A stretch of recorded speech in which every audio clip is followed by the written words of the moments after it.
प्रिय छात्रों, माँ सरस्वती की असीम कृपा से आज मैं आपको हिंदी में कबीरदास का पाठ साखी पढ़ाऊँगा। इस पाठ में पहला दोहा दिया गया कि सतगुरु हमसु रीझ कर एक कहा प्रसंग, बरसा बादल प्रेम का भीज गया सब अंग। इस दोहे में हम क्या करेंगे, सबसे पहले संदर्भ लिखेंगे। संदर्भ में हम लिखेंगे प्रस्तुत दोहा हमारी पाठ्य पुस्तक हिंदी के साखी नामक पाठ से लिया गया है और इसके रचयिता हिंदी के निर्गुण काव्य धारा की ज्ञान मार्गी शाखा के संत कबीरदास जी हैं। तो इस तरह से आप इसका संदर्भ लिख लेंगे, फिर अगली हेडिंग डालेंगे प्रसंग। प्रस्तुत दोहे में सच्चे गुरु की महिमा का वर्णन किया गया है। आइए अब आकर इसका अर्थ समझ लेते हैं।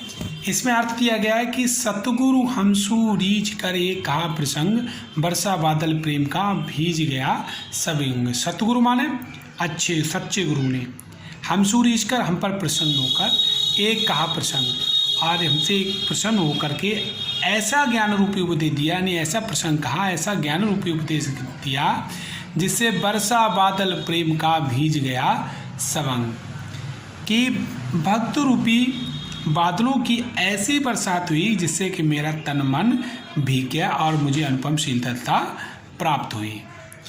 तो हम क्या करेंगे, इसमें केवल इतनी बात को ध्यान रखेंगे, बरसा बादल प्रेम का। तो ये बादल शब्द हम पकड़ लेंगे और बादल से मतलब बादल कैसे, भक्ति रूपी। तो हम यहाँ से अर्थ निकाल लेंगे, भक्ति रूपी बादलों से प्रेम रूपी बरसात हुई। क्या कर लेंगे, भक्त रूपी बादलों से प्रेम रूपी बरसात हुई जिससे मेरा अंग प्रत्यंग भीग गया। तो इस तरह से हम इसका अर्थ लिख देंगे। आप इसका शॉर्ट स्किल ले लीजिए। इसी तरह से अगला दोहा दिया गया कि राम नाम के पट तरे देवे को कुछ नाय, क्या लय गुरु संतोषिए हास रही मन माय। ये दूसरा दोहा दिया है, इसमें मैंने लिखा है राम नाम के पटतरे। पटतरे से मतलब समान।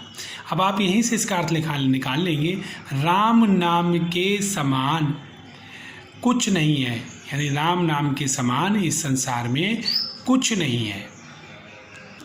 तो हम इसमें दो शब्दों का चयन करेंगे, पटतरे यानी समान और देवे। दो शब्दों से हम इस पूरे दोहे का अर्थ निकालेंगे। देवे को कुछ ना, यानी एक तो गुरु ने तुम्हें ज्ञान दिया और गुरु ने जो तुम्हें ज्ञान दिया है उस ज्ञान के बदले में तुम्हें गुरु को देने के लिए कुछ नहीं है। तो यहीं से अर्थ निकला है, राम नाम के पटतरे, राम नाम के समान इस संसार में कुछ नहीं है। जो किसने दिया है, मेरे गुरु ने मुझको दिया है। और उस जो राम नाम उन्होंने दिया है, जो राम का नाम रूपी ज्ञान मुझे दिया है, उस ज्ञान के बदले में गुरु दक्षिणा के रूप में मुझे गुरु के लिए देने के लिए कुछ नहीं है। क्या लय गुरु संतोषिए, और मैं ऐसा क्या गुरु को दूं जिससे मुझे संतोष हो जाए। हौस रही मन माए, हौस माने यही अभिलाषा मेरे मन में बनी रहेगी। संदर्भ आप पहले वाले दोहे की तरह लिख लेंगे। व्याख्या में कहा गया कि प्रसंग में क्या गया कि ईश्वर के नाम के महत्व को बताया गया है। आप इसमें लिख लेंगे कि ईश्वर के नाम के महत्व के बारे में बताया गया है। व्याख्या में लिख लेंगे, राम नाम के समान इस संसार में कुछ नहीं है, यही राम नाम की दौलत मेरे सतगुरु ने मुझे दी है। मेरे गुरु ने राम नाम का उपदेश देकर जो मेरा कल्याण किया है, उसके बदले में अपने गुरु को मैं क्या दे करके संतोष करूं, यह अभिलाषा मेरे मन में हमेशा बनी रहेगी। इसी तरह से अगला जो दोहा दिया गया है तीसरा, ज्ञान प्रकाश्या गुरु मिलया सो जिन बिसरी जाए, यानी जब मेरे अंदर ज्ञान का प्रकाश हुआ तब मुझे गुरु मिला। सो जिन बिसरी जाए, उन गुरु को मैं कैसे भुला दूं। जब गोविंद कृपा करी, जब भगवान ने क्या की, कृपा मुझ पर की, तब गुरु मिले आए। जब ईश्वर की कृपा हुई तभी मुझे गुरु प्राप्त हुए। इस दोहे में हम क्या करेंगे, केवल हम गुरु, ये गुरु जो लिखा हुआ है, इस गुरु को हम अपने दिमाग में गुरु शब्द को भर लेंगे।